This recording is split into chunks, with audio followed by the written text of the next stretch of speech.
Hello friends, welcome to my YouTube channel read and learn by Ramesh sir. तो स्वागत है आप सभी लोगों का हमारे प्यारे से channel read and learn by Ramesh sir में।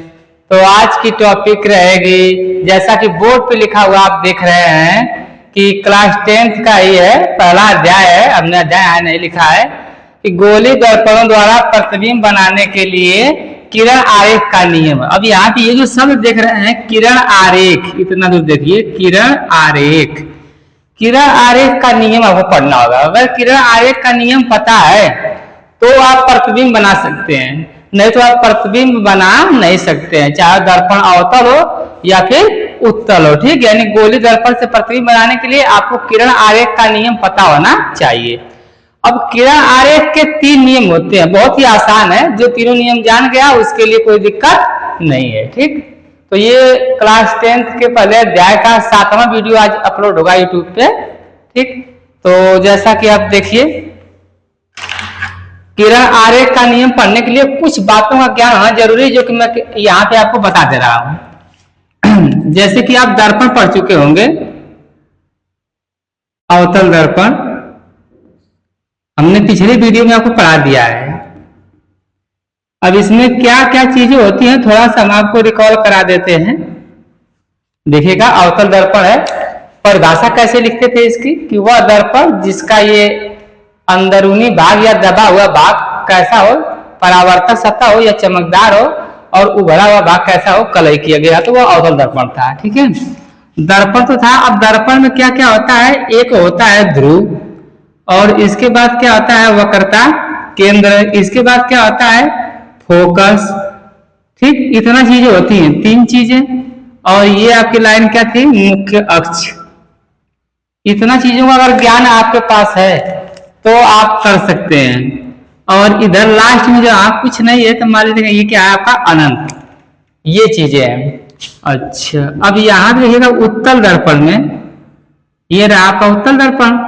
उत्तल दर्पण के जो दबा हुआ भाग है उसमें कलई है, और उभरा हुआ भाग कैसा रहता है, चमकीला, यानी परावर्तक सतह। इसमें भी क्या होता है, ध्रुव होता है, और इसमें भी क्या होता है आपका केंद्र और फोकस। ये 3 चीजें इसमें पाई जाती थी, आपको बताया गया था, तीनों चीजों का ज्ञान। अब इसके इधर भी क्या होता है, यहाँ अनंत, दर्पण से एकदम अंतिम बिंदु दूर पे क्या है, अनंत है। ये कौन सा दर्पण है, आपका उत्तल दर्पण है। कुछ पिछली बातों को हमने आपको याद करा दिया कि यह उत्तल दर्पण है। इसका उभरा हुआ भाग परावर्तक सतह होता है और दबे हुए भाग में कलई होती है, यानी इसका परावर्तन उभरे हुए भाग से होता है, इसका परावर्तन दबे हुए भाग से होता है। ठीक है, अच्छा। अब किरण आरेख का नियम 3 होता है। अब आपको पता होना चाहिए किरण आरेख का मतलब है कि अब वैज्ञानिकों द्वारा, आपको अब फोन पे देख रहे होंगे तो ये वाला हिस्सा लेफ्ट होता है और ये हिस्सा राइट है। तो प्रकाश की किरण को जो है फिजिक्स के वैज्ञानिकों द्वारा या कहिए कि भौतिक शास्त्रों के द्वारा प्रकाश की किरण को हमेशा बाएं से आती हुई ही माना गया है। कहां से, लेफ्ट साइड से ही आता हुआ माना गया है प्रकाश किरण को, कि प्रकाश की किरण जब भी आएगी तो बाएं साइड से। इसलिए किसी बुक्स में आप ऐसा चित्र नहीं देखेंगे कि प्रकाश की किरण को दाहिने साइड से लेकर आया गया हो। प्रकाश की किरण को हमेशा बाएं साइड से ही लेकर आया जाएगा, ऐसा भौतिकी शास्त्रों का मानना है। ठीक है, अच्छा, इतनी बात जान गए आप। अब आइए देखते हैं कि ये किरण आरेख का नियम होता क्या है। तो प्रतिबिंब बनाने के लिए किरण आरेख के 3 नियम होते हैं, प्रथम, द्वितीय और तृतीय नियम। तो हम यहाँ पे आपको एक एक करके नियम लिखते हैं और आपको चित्र भी दिखाएंगे, क्योंकि बिना चित्र के देखे आप समझ नहीं सकते हैं, और उसको अच्छे से एक्सप्लेन कर देंगे। फिर इसी वीडियो में आपको प्रतिबिंब बनाना भी सिखाएंगे अवतल दर्पण के द्वारा, क्योंकि अवतल दर्पण में प्रतिबिंब बनाने की कुल 6 स्थितियां होती हैं। तो जब तक आप किरण आरेख का नियम नहीं जानते रहेंगे तब तक प्रतिबिंब बना ही नहीं सकते हैं। ठीक, तो आइए देखते हैं कि पहला नियम क्या होता है किरण आरेख का। तो जैसा कि बोर्ड पे आप देख रहे हैं, हमने प्रथम नियम लिख दिया। कौन सा नियम, प्रथम नियम। फर्स्ट रूल क्या है, किसके लिए रूल्स लिखा जा रहा है, प्रतिबिंब बनाने के लिए। जिसको प्रतिबिंब बनाना सीखना है उसको पहले ये रूल्स सीखना होगा। जो बढ़िया से रूल्स सीख लेता है उसके लिए प्रतिबिंब बनाना बहुत ही आसान है, फिर कोई कंफ्यूजन नहीं होने वाली है। फर्स्ट रूल कहता है कि अगर दर्पण के मुख्य के समांतर, अब मुख्य दर्पण में दिखा दिया था, हम अभी दिखाएंगे भी, अगर दर्पण के मुख्य के समांतर कोई किरण आ रही है, ठीक है, अभी दोनों दर्पण में दिखाएंगे आपको शो करा के, आप नोट कर लीजिएगा और काफी बड़ा बनाएंगे क्योंकि एक बार में एक ही आपको नियम पढ़ा रहे हैं।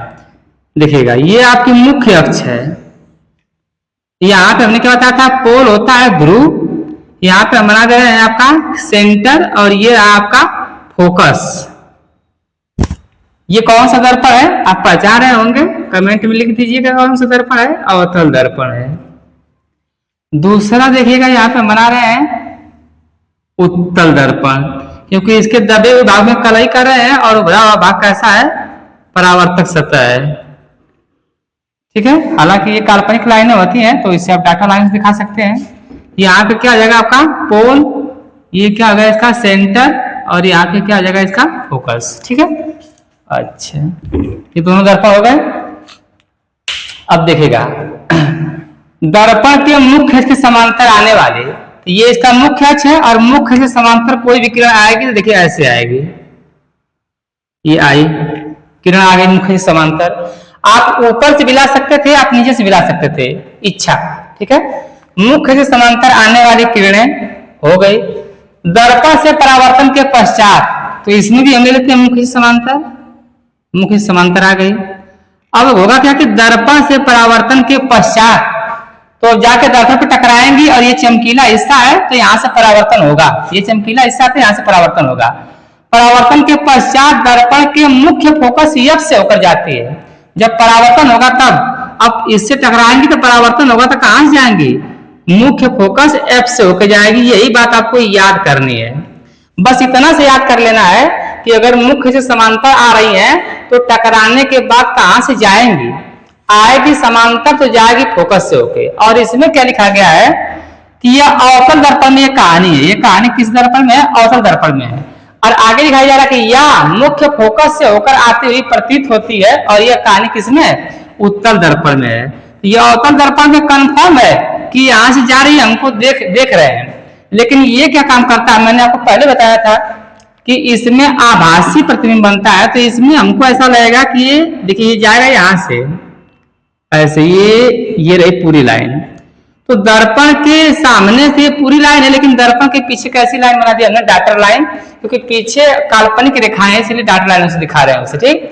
अब इस केस में लग रहा है कि ये जो किरण है ना यहां से आ रही है, फोकस से होकर आती हुई प्रतीत हो रही है। तो यहाँ लिखा गया कि फोकस से होकर आती हुई प्रतीत हो रही है और इसमें लिखा गया कि कंफर्म है कि मुख्य फोकस से होकर जाती है, इसमें फोकस होकर जा रही है।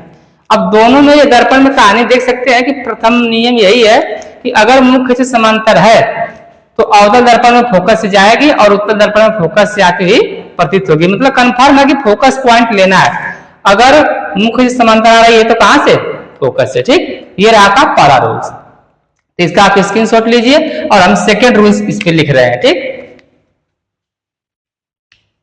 जैसा कि बोर्ड पे आप देख रहे हैं कि हमने द्वितीय नियम भी लिख दिया, द्वितीय नियम सेकेंड रूल भी हमने लिख दिया।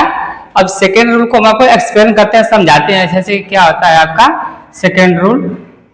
तो देखिएगा इसमें लिखा है कि दर्पण के मुख्य अक्ष के समांतर, यानी कि अब तक जो फर्स्ट रूल में आप देखे हैं, फर्स्ट रूल में प्रकाश की किरण मुख्य से समांतर आ रही थी, ठीक, फर्स्ट रूल में।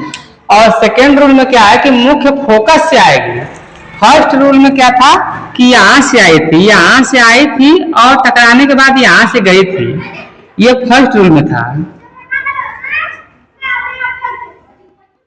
लेकिन सेकेंड रूल में क्या है, सेकेंड रूल में कहानी कुछ और ही है। देखिएगा सेकेंड रूल में कह रहा कि फोकस से ही आनी चाहिए, तो ये रहा फोकस। तो अब कोई किरण जो होगी जो फोकस से आएगी ऐसे, लेकिन फोकस से आ रही है, जहां कहीं से भी आएगी तो होकर कहां से आई है, फोकस से आई है, ठीक, फोकस से होकर आएगी। अब इसमें लिखा है कि फोकस से होकर जाने वाली तो कौन से दर्पण में, अवतल दर्पण में, या मुख्य फोकस की तरफ जाने वाली, या मुख्य फोकस की तरफ जाने वाली, ये मुख्य फोकस है इसकी तरफ जा रही होगी कोई किरण, यानी कि ऐसे हम बनाएंगे, ये रहा हमारा ऐसे। इसे देख के ऐसा लग रहा है कि यह मुख्य फोकस की तरफ जा रही है, ये डाटा लाइन देख के ऐसी लग रहा है कि यह मुख्य फोकस की तरफ जा रही है और इसमें कंफर्म है कि फोकस से ही जा रही है। दोनों क्लियर। और ये जो है उत्तल दर्पण में होता है ऐसा। फोकस से होकर जाने वाली या मुख्य फोकस की तरफ जाने वाली किरणें जो होती हैं जब दर्पण से टकराती हैं तो इनका होता क्या है, परावर्तन। और परावर्तन के बाद हमको नोट करना है, जो भी नियम देखना है परावर्तन के बाद आ कहां से रही है इस बात का ध्यान रखिए, और जब परावर्तन हो रहा है तो उसके बाद जा कहां से रही ये ध्यान रखिएगा। तो परावर्तन के पश्चात ये मुख्य अक्ष के समांतर निकल जाती हैं। तो परावर्तन के पश्चात कहां से आएंगी, तो इसमें स्पष्ट लिखा है मुख्य अक्ष के समांतर। ये रहा का मुख्य अक्ष, तो इसी के समांतर क्या करेंगे, निकल जाएंगे। और इसमें कहा मुख्य अक्ष ये वाला है, तो आएंगे टकराएंगे यहाँ और यहाँ से ऐसे निकल जाएंगे धीरे से, वो भी मुख्य अक्ष के समांतर निकलेंगे। कैसे, मुख्य अक्ष के समांतर। देखिएगा ये मुख्य अक्ष इसके समांतर निकल रही है, ये मुख्य अक्ष इसके समांतर निकल रही है। आ कहां से रही थी, फोकस से। ये कहां जा रही थी, फोकस की तरफ। तो उत्तल दर्पण में आप कह देंगे कि फोकस की तरफ और जा रही थी, और अवतल दर्पण में प्रतीत हो रही थी। और इसमें कन्फर्म है कि जा रहे थे, इसमें प्रतीत शब्द का लगा दिया जाता है जिससे कि पता चले कि नहीं आभास हो रहा है। ठीक है ना, ठीक है, तरफ जाने वाली। ठीक, द्वितीय नियम समझ में आ गया आपका, क्या है कि फोकस से आएगी तो कहां से, मुख्य समांतर। फोकस की तरफ जा रहे थे कहां से, मुख्य के समांतर। और इसमें एरो ध्यान दीजिएगा कि इसमें ऐसे है, मतलब इधर जा रहा है, इसमें एरो इधर है कि इधर जा रहा है। तो फर्स्ट रूल आप पढ़ लिए है कि फोकस समांतर आई थी तो फोकस से गई थी। सेकंड इसी का उल्टा है, अगर फोकस से आएगी तो समांतर चली जाएंगे। फर्स्ट रूल सेकंड रूल का उल्टा है। ठीक, अब देखते हैं थर्ड रूल, तीसरा नियम। 3 नियम के बाद आपको कोई नियम नहीं पढ़ना है। ठीक, तो इसे स्क्रीनशॉट ले लीजिए, हम तीसरा नियम लिख रहे हैं। जैसा कि आप देख रहे हैं तीसरा नियम, थर्ड रूल क्या है, तृतीय नियम। किरण आरेख का तीसरा और आखिरी नियम है। बस इसके बाद तीनों नियम कंप्लीट हो जाते हैं और आपको प्रतिबिंब बनाना सिखाएंगे। ठीक, तीसरा नियम समझ लीजिए क्या है कि अगर दर्पण के वक्रता केंद्र से, हमने 3 अक्ष बताया था आपको, फोकस, वक्रता केंद्र, ध्रुव और ये मुख्य अक्ष, कुछ शब्द थे इसके बारे में आपको जानना होगा। तो तीसरा में क्या किया, वक्रता केंद्र से होकर कोई किरण आ रही है या जा रही है, या फिर वक्रता केंद्र की तरफ कोई जा रहा है। क्या है कि वक्रता केंद्र से होकर जाने वाली, तो अवतल दर्पण में कंफर्म है कि वक्रता केंद्र से ही होकर जाएगा। ये रहा वक्रता केंद्र, और हम देखिए यहाँ से ऐसे भेज दे रहे हैं, वक्रता केंद्र से होकर चली गई। ये एरो का निशान देखिए नीचे की तरफ जा रहा है। ठीक, और यहाँ लिखा कि या वक्रता केंद्र की तरफ जाने वाली, या वक्रता केंद्र की तरफ, ये रहा वक्रता केंद्र, तो हम इसकी तरफ भेज रहे हैं। अब ये डॉटेड लाइन क्यों बनाए हैं, सवाल ये कि अब सर अब डॉटेड लाइन क्यों बना दिए, तो डॉटेड लाइन इसलिए बना दिए कि ये दर्पण के पीछे कलई की गई है और इस कलई को छेद के प्रकाश नहीं जा सकता है। तो हम सिर्फ कल्पना कर रहे हैं कि कहां पे भेज रहे हैं, हम इधर भेज रहे हैं, इस साइड वक्रता केंद्र के साइड भेज रहे हैं, वक्रता केंद्र की तरफ जा रही है। ठीक है ना, कन्फर्म नहीं भेज सकते है ना, पीछे कलई की गई है, प्रकाश छेद के जा नहीं सकता है क्योंकि यह अपारदर्शी बन चुका है, और अपारदर्शी के पर प्रकाश जा नहीं सकता है। तो ये टकरा के इधर से इधर ही रह जाएगा। हम तो कल्पना कर रहे हैं कि ऐसे उधर जा रही है, किधर, वक्रता केंद्र की तरफ जा रही है, सच्चाई में नहीं जा रही हो। तो क्या कि वक्रता केंद्र से होकर जाएगी, इसमें होकर चली गई, या वक्रता केंद्र की तरफ जाने वाली, तो इसमें या जाने वाली किरण जब दर्पण से परावर्तन होगा, जब दर्पण से टकराएंगे तो इनकी वापसी भी होगी। तो वापसी होती है तो पुनः अपने ही मार्ग पे वापस लौट जाते हैं। ये देखिए, ये जिस मार्ग से आए थे इसी मार्ग पे पुनः वापस, प्रकाश किरण यहाँ टकराएगी वापस, ये जिस मार्ग से आए थी पुनः इसी मार्ग पे क्या ऐसे वापस कर दीजिए। ऐसे मार्ग दिन का चिन्ह नहीं होगा, जैसे आई थी बहु उसी मार्ग से वापस, बस एरो पे ध्यान दीजिए, ऐसे गई इसी पे चली आई, ऐसे गई और इसी पे चली आई। Third rule complete. तीनों रूल बहुत ही आसान था। ठीक, अब हम तीनों रूल्स को एक जगह पे करके आपको 2 मिनट में समझाते हैं कि तीनों रूल्स क्या है। ठीक, देखिएगा, इसका स्क्रीनशॉट लीजिए, फिर हम इसे मिटा देंगे चित्र को। चलिए आइए देखते हैं, इसको हम थोड़ा सा मिटा के छोटा करते हैं ना, तभी आपको क्लियर स्पष्ट हो पाएगा। फिगर को आपको मिटा देते हैं। तीनों रूल्स जब एक साथ बताएंगे तब आपको ज्यादा क्लियर हो जाएगा।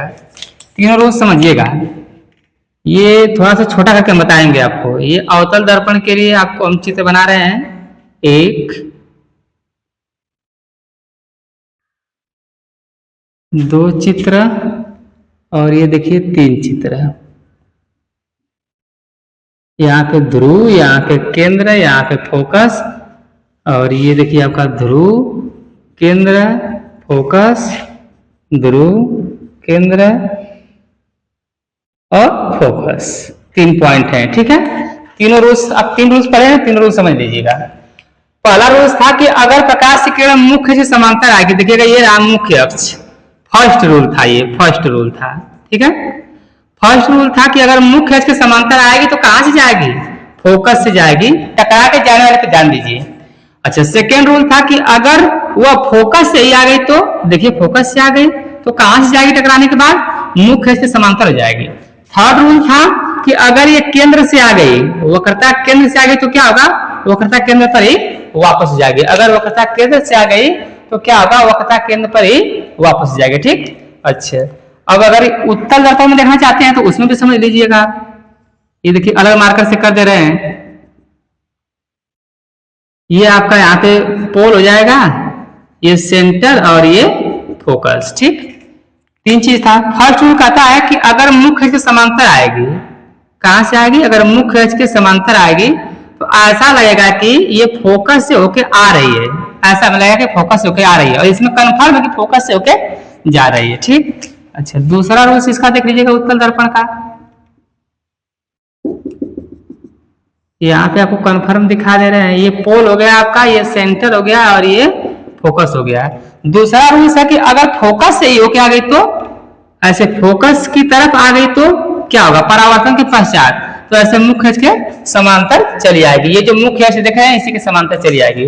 तो तीसरा रूल सभी चित्र बनाए थे तो आप देखे ही थे, लेकिन एक बार फिर से देख लीजिएगा। तीसरा रूल ये रहा उत्तल दर्पण, ये आपका रहा ध्रुव, यहाँ पे आपका सेंटर, यहाँ पे आपका फोकस।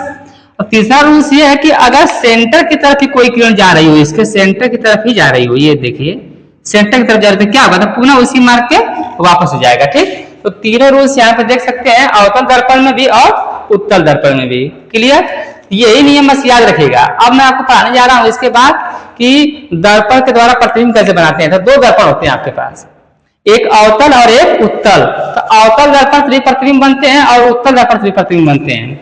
अब अवतल दर्पण से जो ऊपर वाला, इससे प्रतिबिंब बनने की कुल 6 स्थितियां होती हैं, 6 कंडीशंस आती हैं, और उत्तल दर्पण में केवल 2 कंडीशंस होती हैं, ठीक।